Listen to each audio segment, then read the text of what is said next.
Bonjour et bienvenue à ce webinaire consacré à la contamination microbienne par les surfaces. La contamination microbienne par les surfaces est une problématique complexe. Jargon Industrie a souhaité réunir pour vous aujourd'hui des experts pour vous éclairer sur le sujet. Avec nous aujourd'hui Christine Roch, professeure en microbiologie industrielle qui préside au niveau français et européen le comité de normalisation sur les désinfectants.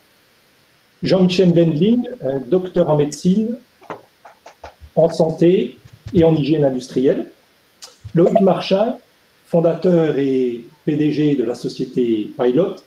Et moi-même, directeur commercial au sein de Jargon Industrie. Au programme, Christine va tout d'abord vous parler des risques liés à la contamination par les surfaces et les traitements possibles. Ensuite, Jean-Michel abordera les risques santé et sécurité liés à l'usage des désinfectants. Puis, Loïc vous présentera la technologie unique mise au point par sa société. Et dans une dernière intervention, je vous présenterai le produit CoverSafe, film antimicrobien adhésif que Jargon Industrie a conçu en partenariat avec Pilot. Enfin, nous répondrons à vos questions. Vous pouvez poser vos questions via le logiciel.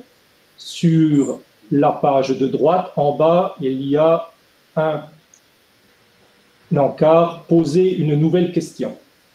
Donc, j'espère que les questions seront nombreuses. Je passe la parole à Christine.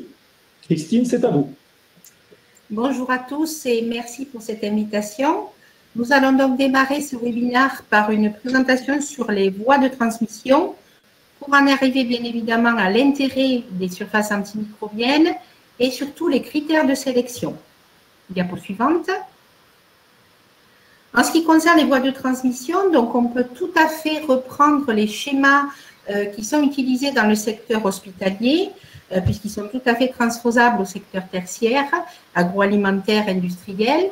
Et nous retrouvons l'idée que, si vous regardez ce schéma, nous pouvons avoir sur votre côté droit une contamination des personnes via ce qu'on appelle des surfaces biotiques, et essentiellement donc les transmissions interhumaines, que ce soit par voie manuportée ou par voie ORL ou autre. Et tout à fait sur la droite, vous avez le rôle des surfaces inertes, c'est-à-dire matériels, dispositifs médicaux, toutes les surfaces. Bien évidemment, d'autres véhicules peuvent être impliqués, l'alimentation, etc. Mais on retrouve ici deux grandes notions importantes. Sur votre droite, on voit bien que le moyen de maîtriser la contamination via les surfaces va mettre en jeu tous les aspects nettoyage, désinfection ou stérilisation.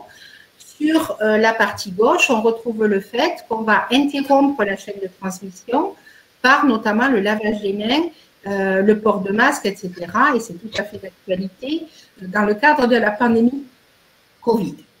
Et donc, à partir de ces contaminations, on va pouvoir, en fonction de la dose infectieuse, être à même de coloniser un sujet, voire de passer au stade infectieux.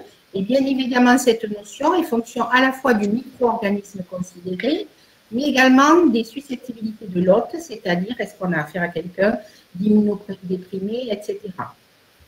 Diapositive suivante.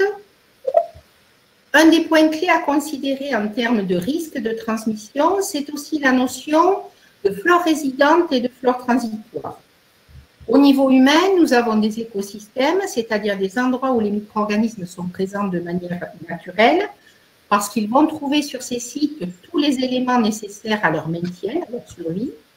Vous avez ici en arrière-plan une photo en microscopie électronique à balayage d'une plaque dentaire qui vous présente la présence de formes allongées, bacilles, de ronds, coques, également d'éléments spiralés.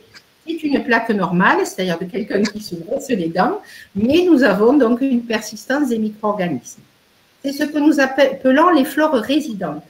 Elles jouent un rôle clé, quoi que vous fassiez en termes de prise d'antibiotiques, application d'antiseptiques ou autre. Vous pouvez observer une diminution de ces flores, c'est l'objectif de l'antisepsie, mais elles vont revenir à leur état initial très rapidement et de façon normale. Bien évidemment, si on a un abus de ces produits, on peut avoir une désorganisation de ces flores qui, on va le voir, va avoir une incidence en risque de transmission et d'infection. Donc, parallèlement à ces flores résidentes, nous allons trouver les flores transitoires qui sont tous les micro-organismes que nous allons acquérir de manière transitoire par contact, notamment lorsque nous touchons une surface, etc. Les micro-organismes de cette flore transitoire ne vont pas trouver sur le site tous les éléments nécessaires à leur survie et vont donc théoriquement ne persister que quelques jours, quelques mois. Cependant, on comprend bien que si on a une altération des flores résidentes, certains germes de la flore transitoire peuvent s'installer. Donc, nous trouverons là-dedans ce qu'on appelle des pathogènes, mais aussi un certain nombre de micro-organismes qui ne s'installeront que parce que les flores résidentes sont altérées, et c'est ce qu'on appelle les pathogènes opportunistes. Donc, on voit bien le rôle clé qu'il y a à bien maîtriser à la fois les méthodes donc, de rupture de la chaîne de transmission, mais aussi préserver nos flores et préserver également l'environnement. Diapositive suivante. Ici, vous avez donc une diapositive qui illustre très bien la problématique de la transmission par voie orale. Vous en avez beaucoup entendu parler dans le cadre de la pandémie. C'est un travail très récent, comme vous pouvez le constater au niveau de la référence, qui justement a été fait dans le cadre de la pandémie Covid-19, avec l'idée de simuler une toux et d'observer la dispersion des micro-organismes, jusqu'à quelle distance on pouvait les détecter. Donc, si vous regardez la bande de photos qui est présentée, il s'agit ici d'une dispersion sous forme aérosol et de regarder, après incubation de boîtes de culture, jusqu'à quelle distance on détecte des micro-organismes. Et comme vous pouvez le constater, on peut détecter des micro-organismes jusqu'à des distances relativement longues, puisqu'on atteint pratiquement les 2 mètres de distance. Ceci illustre très bien le mode de dissémination par voie ORL, qui est très difficile à maîtriser, avec surtout l'explication concernant le devenir des gouttelettes que vous émettez. Vous avez d'un côté ce qu'on appelle des macro-gouttelettes, qui vont donc avoir une certaine taille et donc une certaine densité, et dont la caractéristique va donc être de sédimenter rapidement sur les surfaces adjacentes. C'est ce qu'on appelle classiquement aussi les poussières infectieuses. On voit bien ici que pour maîtriser cet aspect-là, c'est donc l'aspect nettoyage des infections qui va rentrer en ligne de compte. Parallèlement, nous aurons aussi l'émission de gouttelettes de taille beaucoup plus petite, donc de ce fait avec une très faible densité et qui vont présenter la caractéristique de pouvoir rester très longtemps en suspension dans l'air. C'est ce qu'on appelle les droplets nucléiques. Et pour cet aspect-là, c'est plutôt la notion de traitement de l'air qui va rentrer en ligne de compte, filtration de l'air, renouvellement de l'air. Donc, on retrouve bien ici l'idée que même sur les aspects aérosols, la désinfection et l'entretien des surfaces est primordial. Bien évidemment, sur le manuporté également. Diapositive suivante. Cette diapositive a pour objectif surtout de vous indiquer que, bien que les micro-organismes soient à la base des cellules qui sont éventuellement fragiles, le fait de les disperser par aérosol avec de la salive, via les mains avec des protéines, avec des cellules cutanées, etc., va permettre d'une certaine manière d'assurer une protection des micro-organismes et donc entraîne le fait qu'ils peuvent survivre sur les surfaces, malgré la dessiccation, etc. Donc, le premier tableau qui vous est présenté indique plusieurs types de micro-organismes. MRSA, donc, c'est pour les Staphylococcus aureus résistants à la méticilline, VRE pour les entérocoques, Clostridium difficile, donc ça, ce sont des bactéries. Et on voit que donc, en termes de survie, si vous regardez la 3e colonne, Clostridium difficile est un exemple un peu particulier puisqu'il va pouvoir être sporulé. Donc, on a pu détecter sa présence 5 mois après, donc au niveau des surfaces. Mais vous voyez qu'en fonction d'autres micro-organismes, vous avez dessous les virus influenza et para-influenza, on peut les retrouver quelques heures à quelques jours après la dissémination, et également les norovirus et puis les levures type Candida albicans.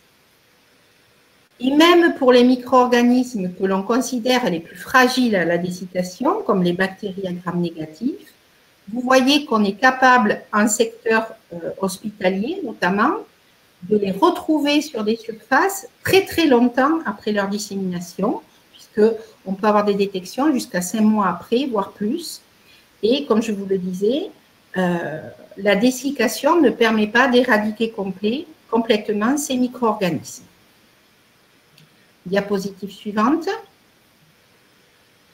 Quelles sont nos armes vis-à-vis donc de cette contamination des surfaces?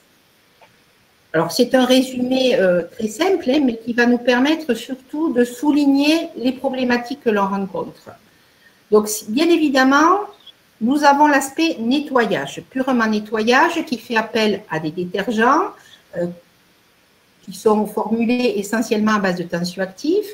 Et le rôle d'un détergent ou d'un produit de nettoyage va être d'éliminer, généralement en associant l'aspect chimique à un aspect mécanique, la plupart des micro-organismes.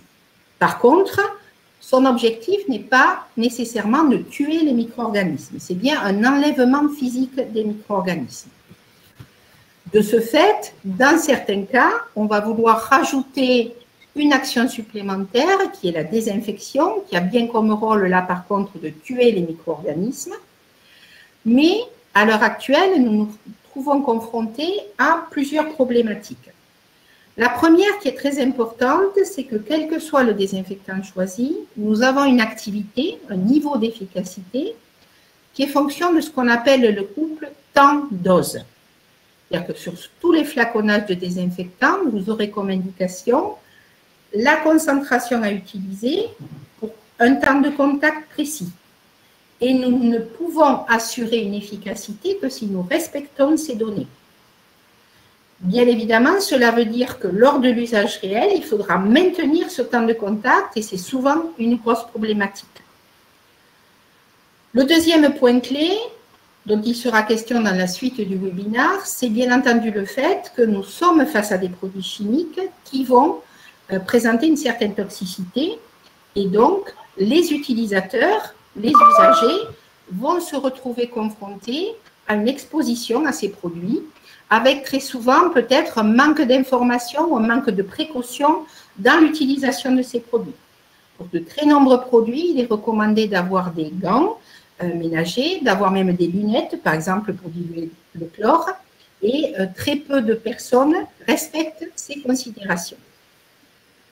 Enfin, et c'est certainement le point clé à mettre en avant, il faut bien comprendre que lorsque vous appliquez un désinfectant, même si vous respectez le temps de contact et la concentration, vous allez avoir une certaine réduction du nombre de micro-organismes, mais uniquement ceux qui étaient présents au moment de l'application.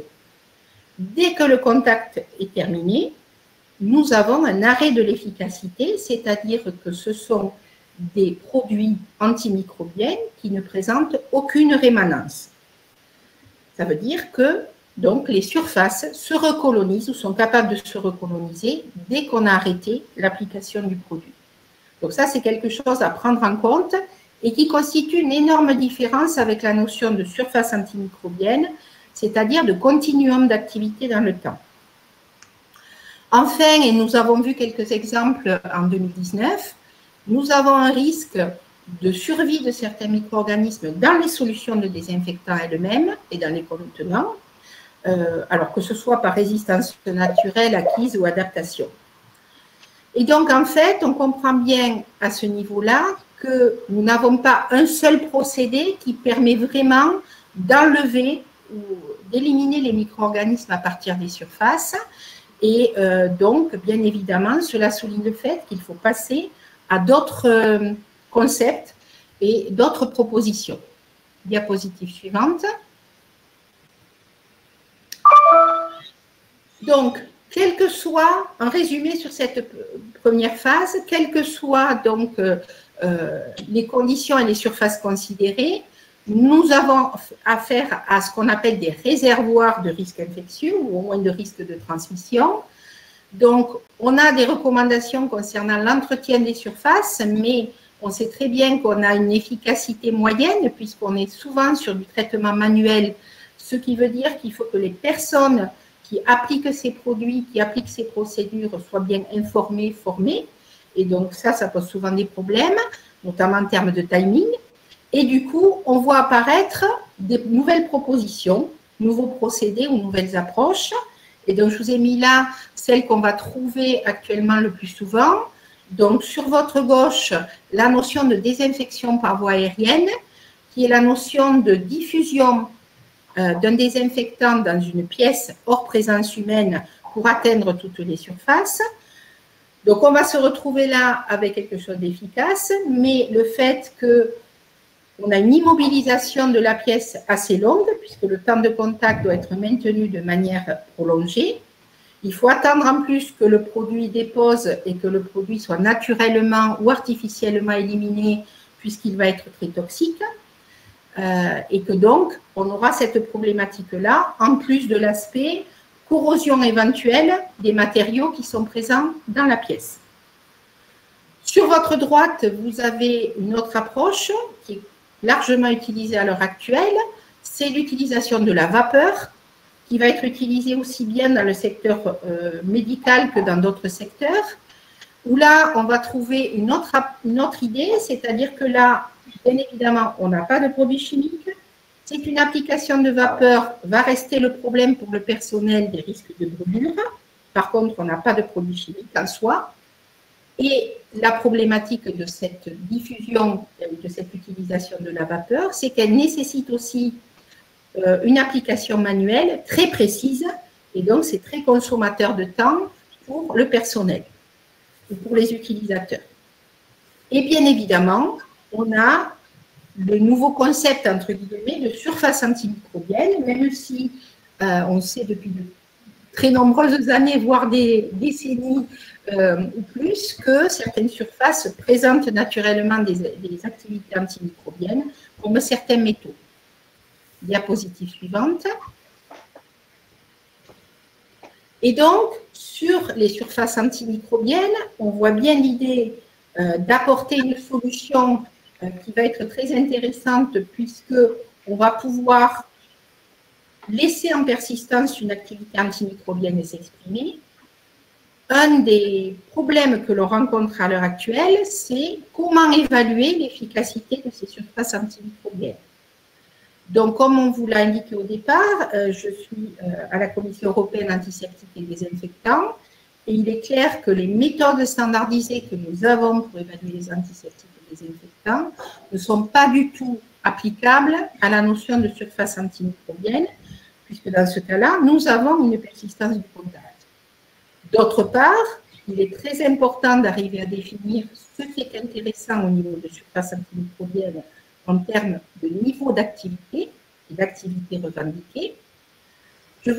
Donc, comme vous le voyez là, on peut soit se dire qu'on cherche à inhiber la croissance, mais ça veut dire donc que les micro-organismes seront toujours présents sur la surface, on empêchera juste leur prolifération. Soit il y a l'idée de les détruire, donc c'est ce que revendique un désinfectant, soit c'est l'idée d'empêcher des étapes clés, notamment inhibition d'adhésion et de formation de biofilms secondaires. Donc, on voit bien l'enjeu qu'il y a au niveau de ces méthodes d'évaluation. Et donc, si on fait un récapitulatif, diapositive suivante, nous avons à l'heure actuelle des méthodes qui existent depuis de nombreuses années, notamment la norme japonaise Z2801 et la correspondante à l'international, la norme ISO 22196, qui sont largement utilisées, mais qui vraiment sont très loin des conditions d'usage, puisque comme je l'ai mentionné en dessous, on va nous demander d'évaluer l'activité au bout de 24 heures de contact, à 35 degrés et à plus de 90% d'humidité relative. Donc très très loin des conditions d'usage. Par ailleurs, la mise en place de cet essai fait qu'on évalue à la fois une activité inhibitrice de croissance et éventuellement destructrice. Donc, peu informatif sur le mécanisme d'action finalement de ce qui va se passer. Dans la même lignée, je dirais, de ces normes, on trouve la norme ISO 21702 qui concerne l'efficacité virucide, qui est un peu plus adaptée, puisqu'elle va nous permettre de faire varier le temps de contact et donc de pouvoir même tester des temps de contact courts à 20 degrés, mais toujours à plus de 90% d'humidité. Donc toujours un petit peu loin quand même des conditions d'usage. Ce qui vous explique qu'avec l'AFNOR, nous avons donc mis en place une commission concernant l'activité des surfaces antimicrobiennes, mais une activité donc, dans l'idée de proposer des méthodes normalisées pour évaluer la destruction des micro-organismes au contact de ces surfaces. Donc c'est la commission S95S et la première norme qui a été éditée, c'est la norme S90700 qui concerne l'évaluation de l'activité bactéricide des surfaces, où nous avons essayé de trouver des conditions qui nous permettent d'être plus pragmatiques par rapport au usage. Donc nous sommes sur une évaluation de la réduction de germes, donc de vraie destruction, en 1 heure de contact, à température et humidité relative ambiante, donc dans des conditions pratiques d'usage. Et bien évidemment adaptables, hein, on peut tout à fait faire les essais à 10 degrés pour l'agroalimentaire, etc. Et dans nos projets, il y a bien sûr l'idée de transposer cette approche à l'évaluation d'activité sur les champignons et les virus pour évaluer le spectre des surfaces antimicrobiennes. Diapositive suivante. Donc, pour terminer ma présentation, nous en arrivons aux critères de sélection des surfaces antimicrobiennes. Donc, on a bien vu que nous avions besoin de déterminer l'activité antimicrobienne des surfaces, mais par rapport aux caractéristiques mêmes du surface antimicrobienne, nous allons avoir d'autres critères qui se surajoutent, 2 qui sont en lien, c'est-à-dire évaluer l'absence ou pas de relargage à partir de la surface, qui va être un point clé notamment en termes d'écotoxicité et de toxicité humaine. Et bien évidemment, si nous avons une absence de relargage, finalement, est-ce que nous avons une préservation de l'efficacité de la surface, c'est-à-dire la notion de rémanence? Est-ce qu'on peut envisager qu'elle reste active très longtemps? Quels sont les produits de nettoyage de la surface qui sont compatibles avec ce maintien d'activité? Et ce sont des points clés ici. Et dernier point, mais ça va aussi avec le relargage, comment est-ce qu'on assure avec ces surfaces la santé et la sécurité des usagers? Je vous remercie pour votre attention sur cette partie et pour déjà les questions qui sont apparues. Merci Christine. Je passe la parole à Jean-Michel qui va nous instruire de la gestion des risques santé et sécurité au travail liés à l'usage des produits désinfectants. Jean-Michel, c'est à vous. Merci pour cette invitation. Alors, derrière tous ces procédés de nettoyage, eh bien, il y a des salariés, il y a des entreprises qui mettent en œuvre toutes ces techniques et donc des risques qui sont inhérents à l'activité, à la fois l'activité mécanique et chimique, comme on l'a vu tout à l'heure. Alors, en termes d'obligations au niveau réglementaire, l'article du Code du travail de référence est l'article L41-21-2 qui s'applique et qui s'impose aux employeurs, et les principes généraux de prévention demandent à éviter au maximum les risques, à adapter le travail à l'homme, notamment en vue de réduire les effets de ceux-ci sur la santé, de tenir compte de l'état d'évolution de la technique, de remplacer ce qui est dangereux par ce qui ne l'est pas ou ce qui est moins dangereux, et enfin de prendre des mesures de protection en priorité collective, puis les protections individuelles et enfin de la formation des salariés. La suivante. Alors, dans le cadre actuel de la crise Covid-19, de nombreuses entreprises ont mis en place des procédures renforcées de nettoyage qui augmentent forcément à la fois l'intensité et la fréquence de passage, donc au niveau mécanique mais également chimique, avec quelquefois des produits dont on partait de produits de nettoyage, on est passé sur des gammes de produits maintenant virucides qui sont des détergents et désinfectants, avec des risques principaux qui sont connus dans le secteur du nettoyage. Les 3 principaux que je vais vous détailler, ce sont tout d'abord les troubles musculo-squelettiques et tout particulièrement les troubles musculo-squelettiques des membres supérieurs qui impactent très fortement le secteur du nettoyage, les pathologies dermatologiques avec principalement des dermites d'irritation ou bien des dermites allergiques comme l'eczéma ou l'urticaire, et enfin des pathologies respiratoires avec l'asthme professionnel ou bien des manifestations irritatives qui entraînent une hyperréactivité bronchique non spécifique. La suivante. Alors, quelques données de sinistralité en prenant uniquement le code NAF, qui est le 8121Z du secteur des entreprises de nettoyage, qui ne couvre pas tous les agents de nettoyage, puisqu'il y a des agents de nettoyage qui sont dans des entreprises en tant que salariés qui ne sont pas celles du nettoyage. On se rend compte que l'évolution montre une tendance à l'augmentation. Vous voyez que chaque année, il y a une tendance avec 8 à 10% d'augmentation des maladies professionnelles et une majorité de troubles musculo-squelettiques avec des affections périarticulaires qui rentrent dans le tableau numéro 57A des maladies professionnelles, qui touchent principalement dans le secteur du nettoyage les membres supérieurs, les poignets, les mains avec des tendinites des canaux carpiens, l'épaule, pour 30%, les coudes, le dos et beaucoup plus rarement les membres inférieurs. On voit aussi des affections respiratoires de type allergique avec le tableau 66 des maladies professionnelles, des problématiques de dos liées à la manutention des seaux et des charges lourdes, et enfin le tableau 65 avec les eczémas allergiques. Vous voyez qu'en nombre de journées perdues, sur le simple code NAF 8121Z, on est à près de 300 000 journées perdues par an. 440 000, si on prend tout le secteur du nettoyage, c'est l'équivalent de 2000 salariés temps plein absents toute l'année. Et puis une petite étude d'un service de santé au travail sur 426 employés qui montrait que 33%, c'est-à-dire près d'un tiers, étaient concernés par une pathologie de type TMS. La suivante. Deuxième problématique dans le secteur du nettoyage, c'est tout ce qui est manifestations respiratoires, principalement liées à l'inhalation d'aéropolluants. Alors, soit des manifestations d'irritation chez des personnes qui ont déjà un asthme préexistant qui est majoré, soit de vrais asthmes allergiques, avec une série d'études qui montrent des odds ratios et des augmentations de risque qui vont de 1,5 jusqu'à 5,4. Et qui montre vraiment une augmentation de cette fréquence sur une série d'études que vous voyez là présentées. La suivante. J'ai choisi une famille particulièrement représentée dans le domaine du nettoyage et notamment des produits détergents désinfectants, qui est la famille des ammoniums quaternaires. Et il sera nécessaire pour l'entreprise de déterminer quels sont les composants présents dans les produits, puisque chaque produit, c'est finalement un mélange de composants qui est identifié par son numéro CAS.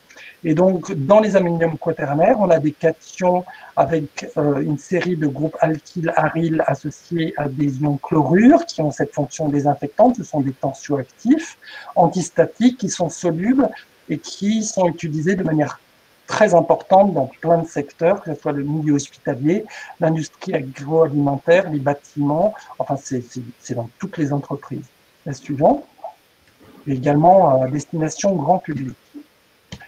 Trois principaux composants que vous pourrez retrouver dans la fiche de données de sécurité dans cette famille des ammoniums quaternaires, avec en haut le benzalconium principalement utilisé pour la désinfection des plaies, au milieu de didécyl-diméthylammonium avec son numéro CAS, qui est le composant biocide polyvalent que vous trouvez quasiment dans tous les sprays à usage grand public ou à usage de détergents désinfectants en entreprise.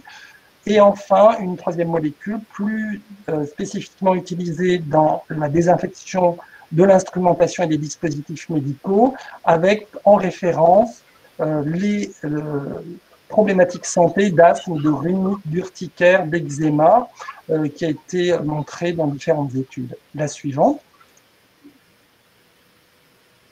Alors, tout particulièrement, des preuves de lien direct entre les ammoniums quaternaires sur une étude d'une équipe alsacienne en milieu hospitalier.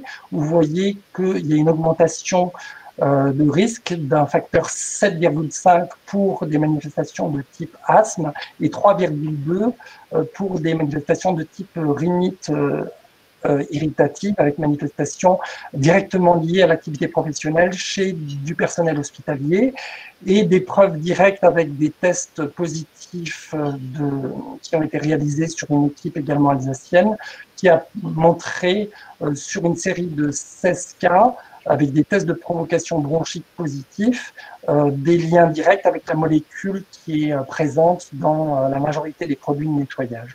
La suivante.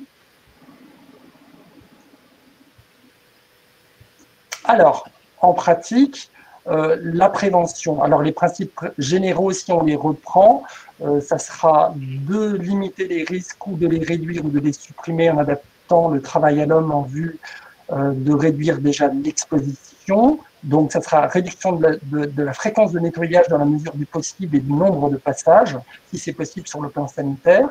La deuxième approche, c'est finalement de réduire la phase inhalable et de passer de toutes les techniques qu'on a vues d'aérosolisation en application plutôt en passage mécanique, ce qui pose la problématique des TMS. Remplacer ce qui est dangereux par ce qui est moins dangereux ou pas dangereux du tout, c'est finalement ne plus utiliser ou au minimum des produits chimiques, passer quand c'est possible sur les procédés physiques. On en a entendu parler avec la vapeur, la chaleur, des procédés également avec des ultraviolets de type C, mais également utiliser des produits chimiques moins dangereux. Et à partir du moment où on peut passer effectivement de produits détergents, désinfectants à de simples produits nettoyants qui ont moins de risques, et on est dans la bonne démarche. Et enfin, tenir compte de l'état d'évolution de la technique en utilisant toute technique alternative innovante par des procédés qui sont soit automatisés, soit des dispositifs, comme on va le voir, de surface qui permettent de la désinfection spontanée et qui permettent de réduire donc l'exposition des salariés ou le passage en termes de fréquence. Voilà, je vous remercie et puis j'essaierai de répondre aux questions. C'est une présentation relativement générale. Et je laisse la parole au présentateur suivant. Merci beaucoup, Jean-Michel. C'est au tour de Loïc, donc, qui va nous présenter la technologie de sa société Pilot. C'est à vous. Oui, merci. Bonjour à tous. Alors déjà, Pilot, en quelques mots, donc c'est une entreprise industrielle innovante française. Donc nous sommes basés dans le sud-ouest, à côté de Toulouse. Et depuis une dizaine d'années, nous développons une technologie antimicrobienne naturelle, donc qui a été récompensée à plusieurs reprises dans différents marchés avec des awards. Cette technologie est basée sur des additifs entièrement minéraux que l'on produit nous-mêmes sur des procédés qui sont propriétaires et qui sont des procédés de chimie verte. Donc j'y reviendrai. L'intérêt pour nous, c'est de pouvoir intégrer ces différents minéraux dans un certain nombre de matériaux pour ensuite activer les surfaces des différents produits ou équipements et de ainsi participer à la maîtrise du risque de contamination et de transmission des micro-organismes. Donc, on intègre ces produits et ces technologies dans les différents produits et équipements pour jouer un rôle de bouclier protecteur, finalement, contre les micro-organismes et pour réduire immédiatement et durablement la contamination des surfaces.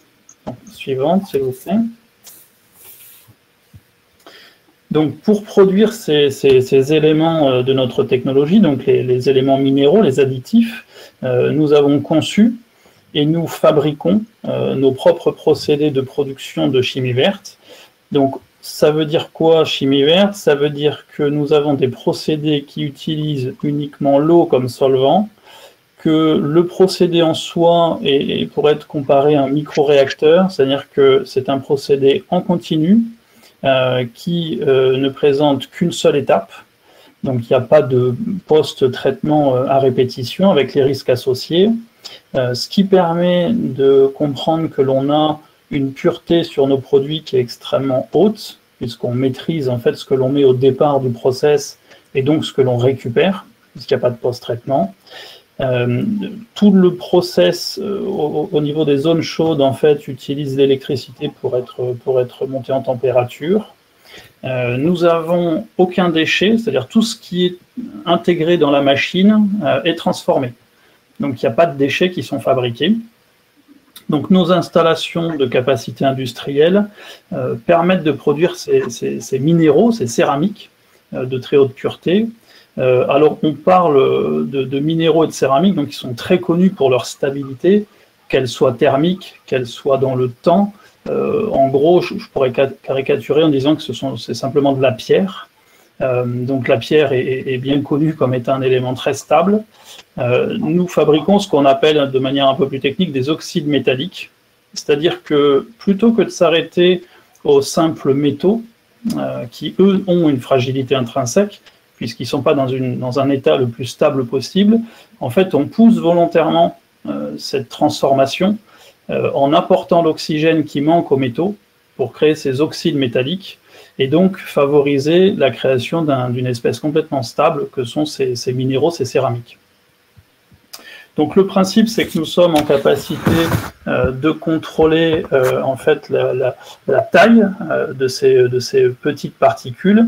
Donc on est sur un range de taille qui est entre 2 et 5 microns, grosso modo, avec une distribution très étroite, pourtant sur des capacités industrielles. Nous sommes sur une forme assez spécifique, c'est-à-dire que Pilot ne fait que des petites billes, donc des formes sphériques. Donc forme sphérique, taille micronique, vous m'entendrez parler probablement, c'est des éléments classiques chez nous de microsphère. Et on a un troisième point, c'est que ces petites billes, ces microsphères, sont dissociées les unes des autres. Donc en gros, c'est comme un sac de billes d'écolier, on peut jouer avec une microsphère indépendamment des autres. Et ça a un intérêt fondamental, c'est que ça nous permet de mettre ces petites billes dans un certain nombre de matériaux, pour pas dire énormément de matériaux différents, tout en utilisant les procédés à la fois de mélange, mais aussi de transformation tout à fait conventionnels, et sans modifier les paramétrages de ces procédés. Donc tout ce que l'on a fait aujourd'hui a permis de démontrer ce que je vous disais, je vous donnerai quelques exemples juste après. Donc suivante, s'il vous plaît. Donc, une fois que ces petites microsphères sont intégrées aux matériaux, le principe, c'est que notre technologie active les surfaces, puisque le but, c'est de faire une surface antimicrobienne, donc pour tuer les micro-organismes immédiatement, en continu et sans perte d'efficacité dans le temps. Donc, cette performance unique du maintien de performance de façon rémanente est liée alors à la fois à la composition chimique, c'est-à-dire qu'on est sur des minéraux qui sont très stables, je le disais tout à l'heure, mais aussi au mécanisme d'action lui-même, antimicrobien, qui est assez novateur par rapport à ce qui se fait habituellement. C'est-à-dire qu'on est sur un mécanisme qui n'est pas basé sur le principe de relargage, c'est-à-dire de mettre des choses dans des matériaux qui vont ressortir au fur et à mesure du temps, et chaque élément qui ressort va être l'élément qui tue bactéries, virus et consorts. Donc nous, on n'est pas basé sur ce principe, on a développé depuis 10 ans cette technologie avec ce cahier des charges spécifique, c'est-à-dire de mettre des microsphères dans les matériaux par des procédés conventionnels sans rien changer, et que ces microsphères ne ressortent pas, restent incrustées dans la matière. Et donc on a développé un mécanisme assez connu dans le côté biologie, c'est-à-dire qu'en fait on a une réaction catalytique à la surface de la microsphère et du produit en lui-même, qui va générer, donc cette réaction catalytique va générer des petites espèces réactives qui vont, elles, être l'élément tueur des micro-organismes. Donc ça veut dire qu'on n'a pas de consommation de la microsphère elle-même, pas de consommation du produit, que dès lors qu'on a mis ces microsphères dans l'épaisseur du produit, même si on a une abrasion, on aura toujours une activité antimicrobienne, donc même après vieillissement, on va dire naturel, abrasion du produit lui-même, notamment les films adhésifs. Donc ces petites espèces ont une durée de vie extrêmement courte, ce qui fait qu'elles ne vont pas très loin. On est dans l'ordre de la nanoseconde et donc des nanomètres de distance par rapport au produit. Ces espèces permettent de tuer une large gamme en fait, de micro-organismes, donc les bactéries résistantes, virus enveloppés ou non enveloppés, et tout un tas d'autres micro-organismes. Et dans les virus, on va citer évidemment le coronavirus, mais aussi la gastroentérite, la grippe, l'herpès, etc. Donc le principe, c'est d'avoir aussi une réaction qui ne soit pas générée uniquement par la lumière. Donc on fonctionne tout à fait dans un milieu sombre ou complètement dans la nuit profonde. C'est-à-dire qu'on n'est pas sur une réaction photocatalytique. Voilà, suivante. Voilà. Donc pour ce qui me concerne, le principe, avant de laisser la parole à Christophe, c'est que l'on peut justement apporter avec cette technologie un panel de produits qui vont permettre de résoudre la problématique de contamination des surfaces sur les points saillants, c'est-à-dire les zones à risque, comme l'a présenté notamment Christine, et de le faire avec des produits différents, des matériaux différents pour couvrir du sol au plafond. Et dans ce cas-là, CoverSafe, que l'on a développé avec Gergon Industries, répond par cette praticité que vous présentera Christophe à une grande partie de ces surfaces à risque. Voilà, je vous remercie. Merci Loïc. Merci Loïc. Donc pour cette quatrième et dernière partie, je vais donc vous présenter les produits CoverSafe. Suivant. Donc, en quoi consiste CoverSafe? Donc CoverSafe, c'est un film plastique adhésif sur une face. Donc le film plastique est de type polyoléphique, dans lequel sont incorporés les microsphères de la société Pilot, microsphères antibactériennes et antivirus. Sur une face, nous avons enduit un adhésif de type acrylique, un auto-adhésif, et cet auto-adhésif est protégé par, comme vous pouvez le voir sur la photo de gauche, par un papier blanc, donc siliconé, qui a la particularité pratique, donc il est quadrillé, ce qui permet de faire des découpes précises et rapides et minimiser le temps de préparation. Il est également imprimé avec le logo CoverSafe comme garantie d'authenticité. Suivant.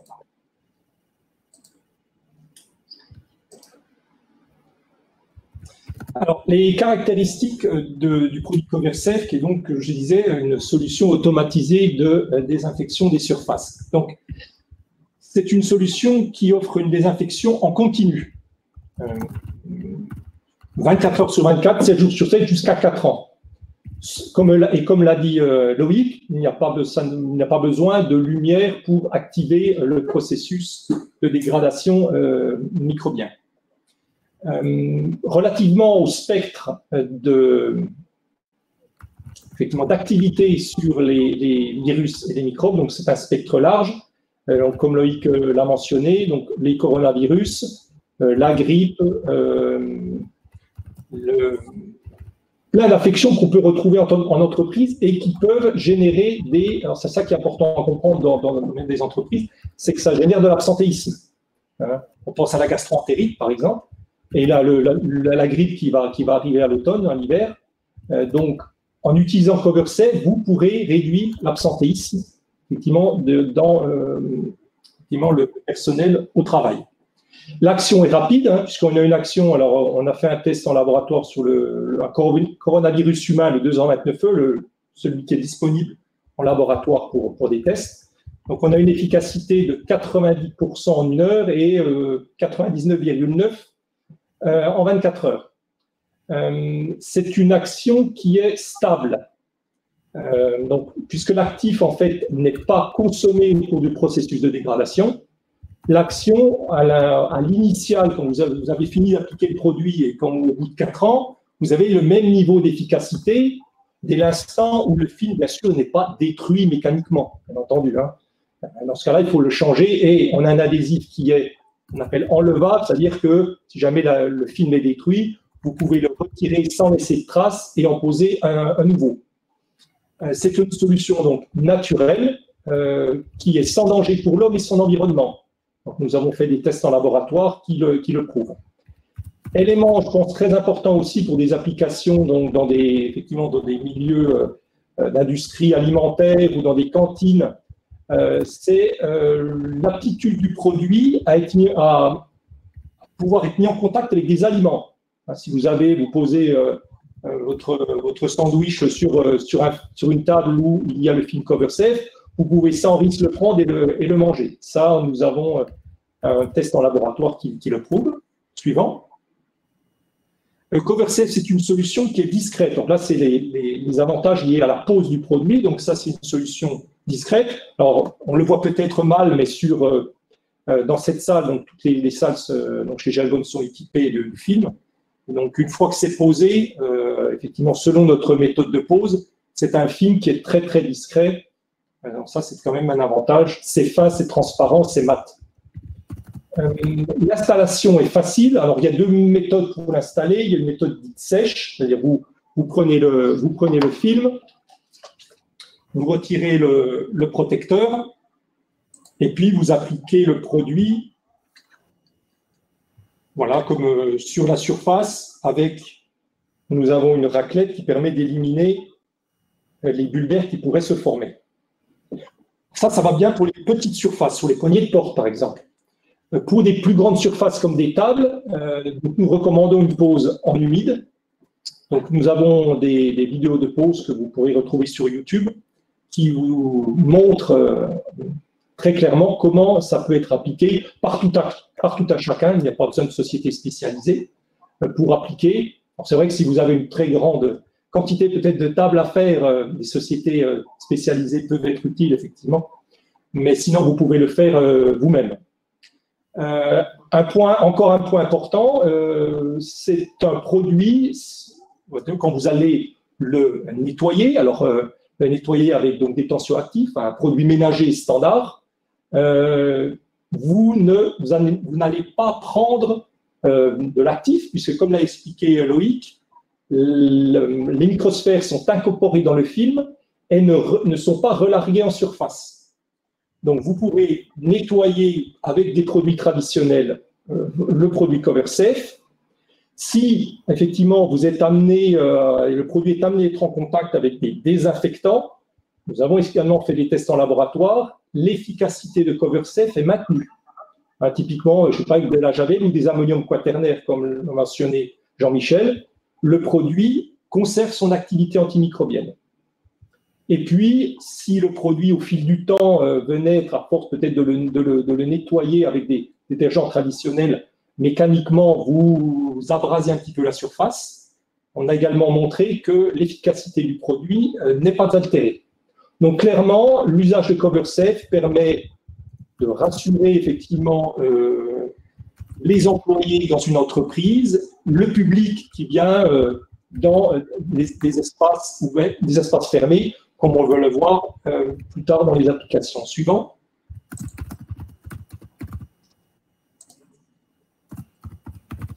En termes de présentation, donc CoverSafe est présenté sous forme de rouleaux et de pièces à forme. Donc pour les rouleaux, nous avons 3 largeurs et 4 longueurs pour s'adapter à tous les usages et minimiser les découpes. Nous avons récemment introduit parce qu'on a eu beaucoup de demandes, une pièce découpée à forme spécialement dédiée à l'équipement des poignées de porte. Donc c'est une pièce, vous avez le produit avec des ailettes, donc pour bien épouser toutes les formes de poignées de porte. Donc ça, c'est une solution très pratique et que vous pouvez rapidement mettre en œuvre. Avec chaque rouleau et chaque lot de kits poignées, donc nous sont livrés donc une raclette d'application, des étiquettes d'identification pour montrer effectivement aux employés ou au public qui entre par exemple dans un bureau que la table est équipée avec CoverSafe, et puis une notice d'utilisation qui explique pas à pas comment mettre en œuvre rapidement et efficacement le produit. Comme je le mentionnais précédemment, les vidéos de pause, vous pouvez les retrouver sur notre chaîne YouTube. En termes d'application, alors l'intérêt de CoverSafe, c'est alors les usages sont nombreux, c'est d'être utilisé aux endroits où il y a des risques manuportés par un contact par plusieurs personnes. Alors, des tables, et à la réception dans des accueils d'entreprises, dans des salles de réunion, dans des cantines, on l'a mentionné, sur des poignées de porte, sur des interrupteurs, sur des rampes, suivant, dans les transports publics, dans des salles blanches, dans des lieux de l'industrie agroalimentaire, dans des hôpitaux, et tout ce qui est espace de restauration et magasin. Donc, cette diapositive vous résume l'avantage qu'il y a à utiliser CoverSafe vis-à-vis de produits désinfectants traditionnels sous forme liquide. Donc, c'est des choses que Christine et Jean-Michel ont évoquées. Donc, Jean-Michel a évoqué les risques effectivement professionnels, à la fois TMS et puis inhalation liée aux produits donc, sous forme de spray, des désinfectants sous forme de spray. Donc, il faut s'équiper, des masques, des charlottes, des gants. C'est assez lourd, donc c'est des sociétés spécialisées. Il faut répéter, il n'y a pas de rémanence, donc il faut répéter effectivement la désinfection plusieurs fois par jour. Donc, tout ça a un coût. Donc, a contrario, avec CoverSafe, donc peut être mise en œuvre par vous et moi, sans EPI. L'efficacité est permanente, il y a une rémanence, et puis l'efficacité elle est sur toute la surface sur laquelle vous avez posé CoverSafe. Donc tout ça fait que c'est une solution qui a un coût global intéressant. Suivant.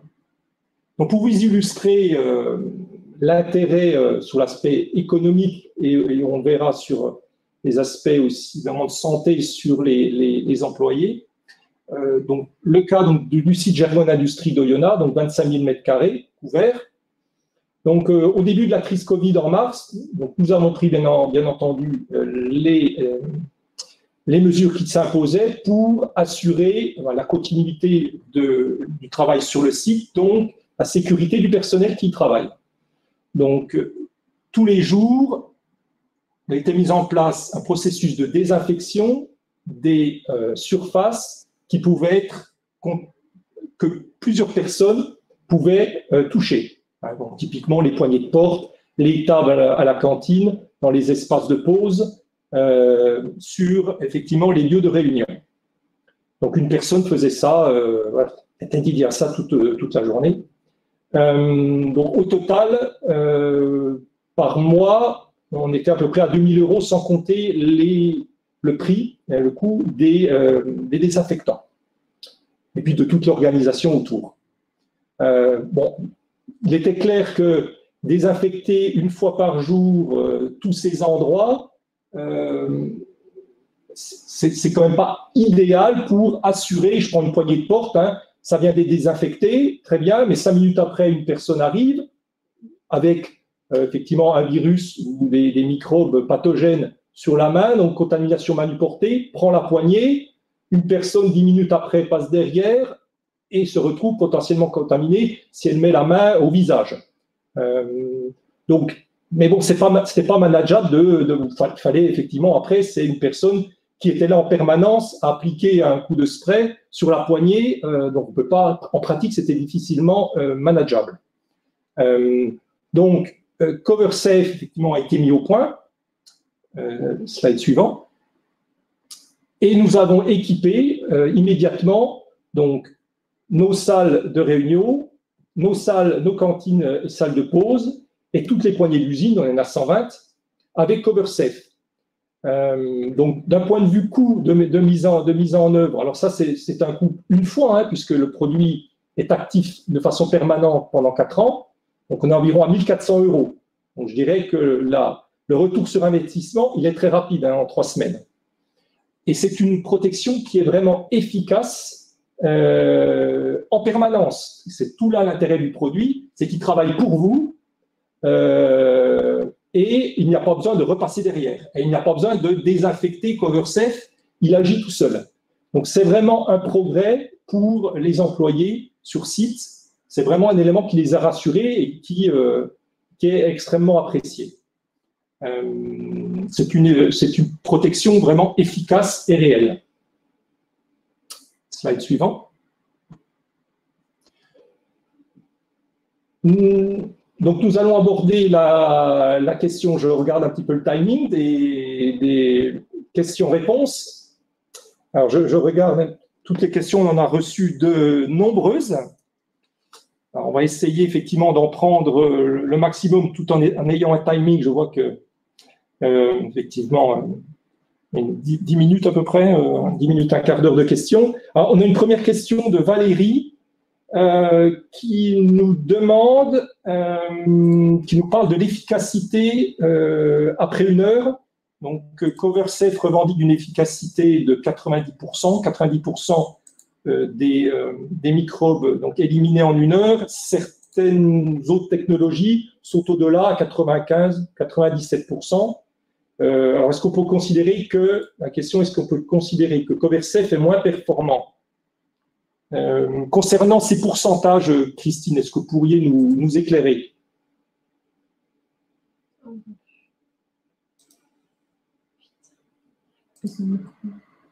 Ah, Christine, est-ce que vous avez…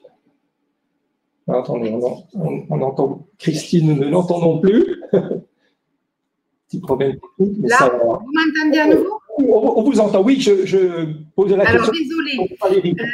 Donc, en fait, ce que je disais, c'est qu'en fait, il faut bien comprendre comment nous réalisons les essais et quelle est finalement la manière dont on détermine ce pourcentage. Quand on réalise des essais donc d'efficacité, on va partir de surexpansion relativement chargée, autour de 4 à 5 logs, voire 6 logs de virus, donc 10 puissance 6, et on va regarder combien il y en a qui sont détruits. Donc, on est bien d'accord. En plus, on va se retrouver avec les virus, avec la problématique de la manière dont on détecte la disparition, c'est-à-dire est-ce qu'on regarde vraiment qu'il n'est plus infectieux ou que l'ARN a disparu. C'est 2 façons différentes d'évaluer l'efficacité.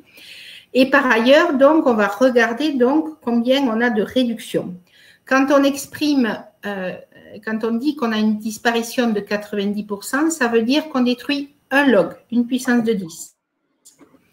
Et si je veux détruire 2 logs, j'ai 99% de réduction.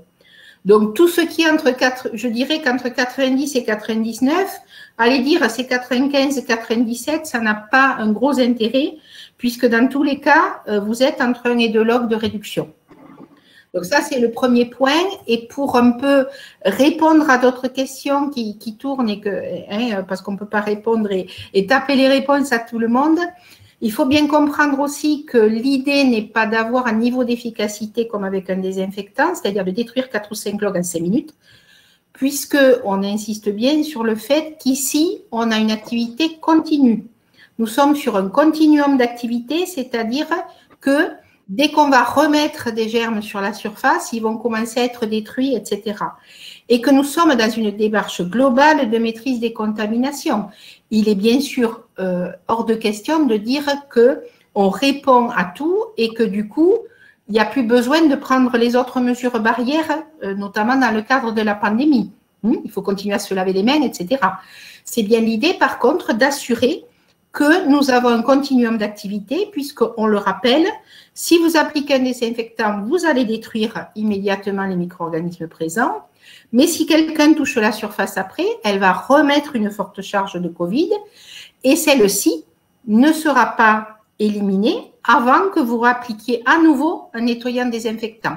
Donc, il y aura une très grande plage horaire pour lequel il y aura persistance du virus et pas un continuum d'activité dessus. Donc ça, c'est vraiment le point clé qu'il faut comprendre. Il est hors de question de demander de détruire 4 logs en 5 minutes ou quoi que ce soit, d'autant plus que ça voudrait dire qu'on a une toxicité vis-à-vis de l'utilisateur et de celui qui touche la surface aussi, sur sa flore et également toxicité directe. D'accord. Vous parliez du Covid, là j'ai une question de Jean-Louis. Donc, CoverSafe a été testé avec le coronavirus 229E. Peut-il être considéré actif contre le SARS-CoV-2 responsable du Covid-19? Alors, c'est très clair là-dessus. Au niveau des normes européennes et même des normes françaises, on a défini différents niveaux d'activité virucide en choisissant des virus modèles qui sont dans leur groupe les plus représentatifs et les plus résistants. Le cas des coronavirus, c'est le fait qu'on a affaire à des virus enveloppés, c'est-à-dire qui, à la base, sont fragiles. Et tous les discours qu'il y a eu concernant le fait qu'ils étaient sensibles aux détergents, qui restaient pas très très longtemps quand même sur les surfaces, hein, même si on a démontré que ça pouvait rester, vont dans ce sens. Donc à l'heure actuelle, le virus modèle pour évaluer l'activité virucide, c'est même pas le coronavirus 229, c'est la souche de la vaccine. Donc, quand on est actif sur la souche de la vaccine, on démontre qu'on est actif sur les virus enveloppés, dont le coronavirus, donc tous les coronavirus. Il se trouve que là, on a testé la souche E229 pour compléter le spectre et pour confirmer cet état de fait, mais il n'est pas nécessaire, lorsqu'on revendique une activité bactéricide, fongicide, virucide, de tester le micro-organisme en cause. Nous avons des micro-organismes modèles dans tous les cas des normes. D'accord. Merci Christine. Question de Pierre. Après avoir installé CoverSafe, faut-il continuer à nettoyer avec des sprays désinfectants le produit parce qu'il ne tue que 90% des virus en 1 heure? Alors moi je répondrais la chose suivante. En fait, tout dépend on va dire, du contexte. Je mentionnais tout à l'heure les poignées de porte. Effectivement, je pense que sur une poignée de porte, avec un désinfectant, ben oui, si vous avez quelqu'un en permanence, effectivement, derrière, oui, ben c'est sûrement plus efficace que le CoverSafe. Par contre, là où vous ne pouvez pas être tout le temps à désinfecter, effectivement, le CoverSafe a une grande utilité. Puisque plutôt que entre ne rien faire et mettre CoverSafe, CoverSafe 90%, qu'est-ce que ça veut dire? Ça veut dire 10 fois moins de risques de contamination si jamais il y a des micropathogènes sur la surface. Donc, c'est quand même un grand avantage. Venir remettre, si vous avez CoverSafe, venir remettre du désinfectant derrière, ça n'a pas vraiment de sens. C'est soit vous avez quelqu'un en permanence, chaque fois que quelqu'un touche, il met effectivement du désinfectant, ou alors pour faire simple et efficace, vous mettez CoverSafe. Voilà pour cette question. Question de Amal, cela fonctionne-t-il sur les surfaces tactiles? Oui, la réponse est oui. Alors, après, c'est efficace, oui. Le point effectivement à prêter attention, c'est la nature de la matière sur laquelle vous allez coller. Si c'est un écran vert, il n'y a pas de problème. Le produit, vous pouvez le décoller sans laisser de traces et sans détériorer. Si l'écran est une surface tactile souple, faites un test avant pour effectivement vérifier que quand vous allez retirer, effectivement, si vous êtes amené à retirer, parce qu'il est dégradé physiquement, CoverSafe, vous n'allez pas laisser, effectivement, vous n'allez pas abîmer la surface en question. CoverSafe est-il compatible avec un usage extérieur, notamment vis-à-vis de l'exposition aux UV?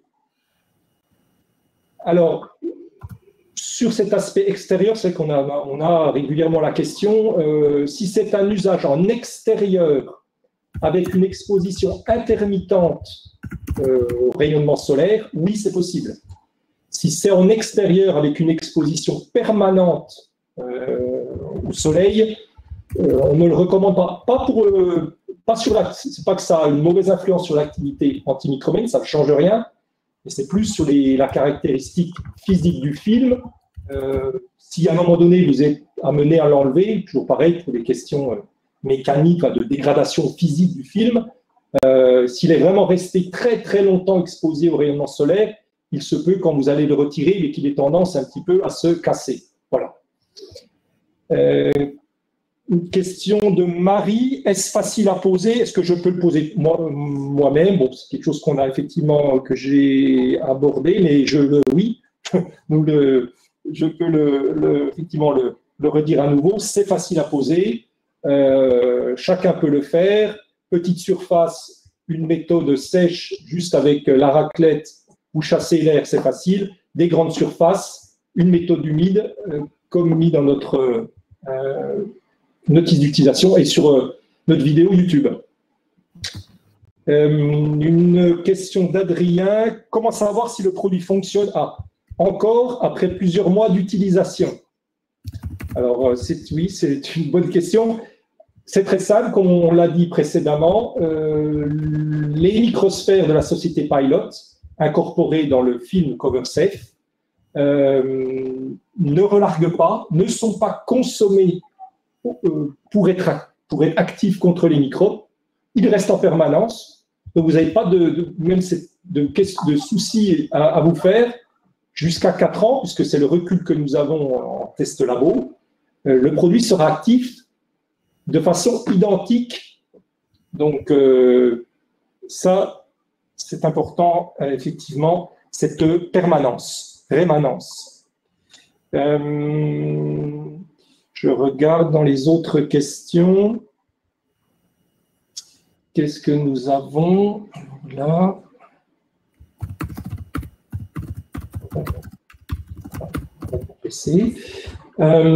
Comment allez-vous garantir 4 ans par vieillissement accéléré ou naturel? 4 ans, c'était un vieillissement naturel.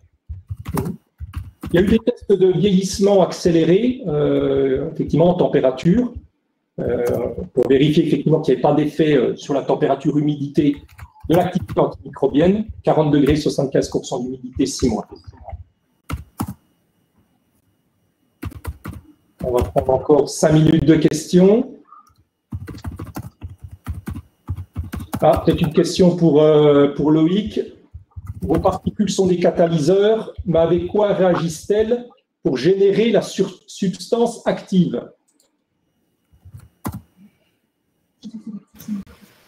Voilà. En fait, elles réagissent avec l'humidité, l'eau, principalement. Voilà, c'est court. D'accord. C'est court, très bien. N'est-ce pas, une question, n'est-ce pas le même type de fonctionnement que des ions métalliques? Non, en fait, le principe des ions, comme on peut le voir dans la littérature et les données constructeurs, c'est aussi de relarguer. Donc, on n'est pas sur la même approche. Il n'y a pas idée de relarguer effectivement des ions de la technologie Pilot, puisqu'en fait, les démonstrations permettent de le démontrer. L'activité se fait par réaction avec l'eau ou l'humidité, comme je viens de le dire. Et le principe est de générer ces espèces réactives. Et donc, du coup, on peut le démontrer par différentes manières, de différentes manières, mais en tout cas, le fait est que la non-consommation se mesure. Donc, du coup, le fait qu'on n'ait pas de consommation montre bien que ce n'est pas une idée de relarguer quoi que ce soit.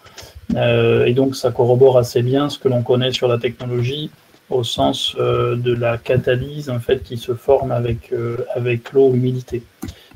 Et notamment les tests, vous en avez parlé, Christophe, les tests d'aptitude au contact alimentaire sont faits dans des conditions très drastiques, comme on le retrouve en pharma également pour les extractables leachables, et donc des essais qui consistent à essayer de venir extraire justement cette technologie de son matériau hôte, et on voit qu'on passe sans difficulté l'ensemble de ces tests, parce que la quantité, même sous agression forte, de technologies qui seraient arrachées ou extraites est extrêmement faible. Et on a toujours l'activité avec le même niveau de performance avant et après ce type de test drastique. Merci Loïc. J'ai une question de Laurent. Est-ce que le film CoverSafe est imprimable? Alors le film CoverSafe, oui, vous pouvez l'imprimer. Mais il faut savoir que, étant donné que l'activité antimicrobienne est de surface, si vous venez recouvrir la surface de CoverSafe par une fine couche d'encre, par définition, vous allez réduire ou même éliminer l'activité antimicrobienne. Donc oui, vous pouvez l'imprimer, mais aux endroits où il y aura l'encre, voilà. Donc, à savoir.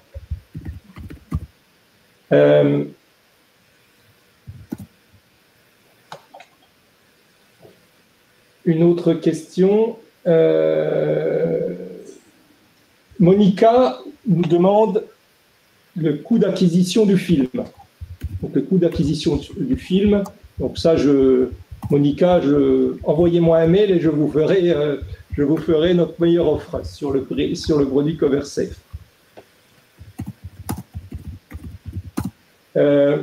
Pour une autre question, ça c'est Jean-Michel. Pourriez-vous recommander une solution de type CoverSafe dans les entreprises dans lesquelles vos patients sont en activité? Si oui, de quelle manière? Alors, moi, je n'ai pas des patients, j'ai des salariés. Donc, a priori, des gens en bonne santé. Non, mais je pense qu'on l'a dit. J'aimerais juste aussi préciser quelque chose qui est de l'ordre du bon sens. Une surface qui est contaminée n'est a priori toute seule pas un risque. Le risque, il est à partir du moment où le germe pénètre dans l'organisme, c'est-à-dire par la voie de pénétration qui est aérienne, digestive, la bouche, le nez, les yeux. Donc, en fait, le facteur de risque, c'est la main qui, finalement, touche le visage. Sauf à ce qu'on ait un germe qui est un passage transcutané. Je pense que le professeur Rock est d'accord sur ce concept. À partir de là, l'idée, c'est que, effectivement, comme vous l'avez dit, sur les surfaces qui sont touchées par une multitude de gens, comme dans les transports en commun, les mains courantes, dans les escaliers, les poignées de porte, on ne peut pas embaucher 100 salariés de nettoyage à passer un désinfectant après chaque passage de main. Donc ça, c'est impossible. Les recommandations actuelles sur le Covid-19, c'est 1 à 2 nettoyages quotidiens en détertion, désinfection. Donc vous voyez que pendant tout ce temps, on ne fait rien et les gens travaillent, se déplacent, ouvrent, ferment les portes. Donc très clairement, entre 2 désinfections par jour et l'application d'un dispositif de ce type-là qui réduit d'un facteur 10 le nombre de germes, je pense que c'est du bon sens, il n'y a pas photo. Donc effectivement, en termes de santé publique et de réduction de risque par rapport au risque infectieux, oui, tous les endroits où il peut y avoir des contacts cutanés, où on réduit le transfert dans un sens ou dans l'autre est important, mais il faut garder en tête que la voie de pénétration, c'est main vers les zones de pénétration et que le nettoyage des mains est essentiel et prioritaire. Merci Jean-Michel. A priori, on ne lèche pas les mains courantes ni les poignées de porte. Oui. Et pour compléter ce que vient de dire Jean-Michel et pour montrer que vraiment, en tant que microbiologiste, je suis tout à fait d'accord avec ce qu'il dit, on est bien sur l'idée d'avoir une chaîne de transmission et de participer à une rupture ou à une réduction de cette chaîne de transmission. Ça veut dire que tous les autres gestes barrières doivent être maintenus. Et l'idée est bien là, c'est-à-dire qu'entre 2 applications de désinfectants, les surfaces vont être continuellement touchées avec éventuellement un apport de virus à chaque fois. Et bien évidemment, avoir un continuum de réduction au niveau de cette charge virale entre 2 étapes est primordial. Et puis, on l'a vu, il y a l'effet de quarantaine pour le Covid-19. On a beaucoup de questions, notamment sur, par exemple, les textiles.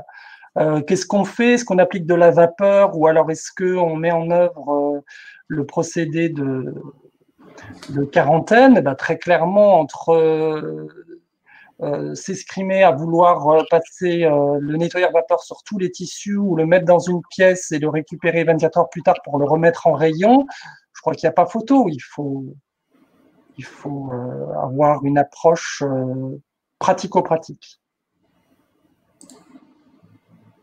Très bien, merci Jean-Michel. On ne pourra pas répondre malheureusement à toutes les questions au cours en direct. Donc je vous invite, puisqu'on souhaite pouvoir répondre à toutes vos questions, elles sont nombreuses, envoyez un mail à l'adresse qui s'affiche, c.chauvin@gergon.com et on répondra à toutes les questions auxquelles nous n'avons pas pu donner de réponse au cours de ce live. Au nom de tous les intervenants, je vous remercie d'avoir assisté à ce webinaire qui sera disponible en replay, effectivement sur notre site web, également sur notre site, sur notre page LinkedIn. Merci beaucoup et bonne fin d'après-midi. Au revoir. Merci à tous et au revoir. Au revoir. Au revoir.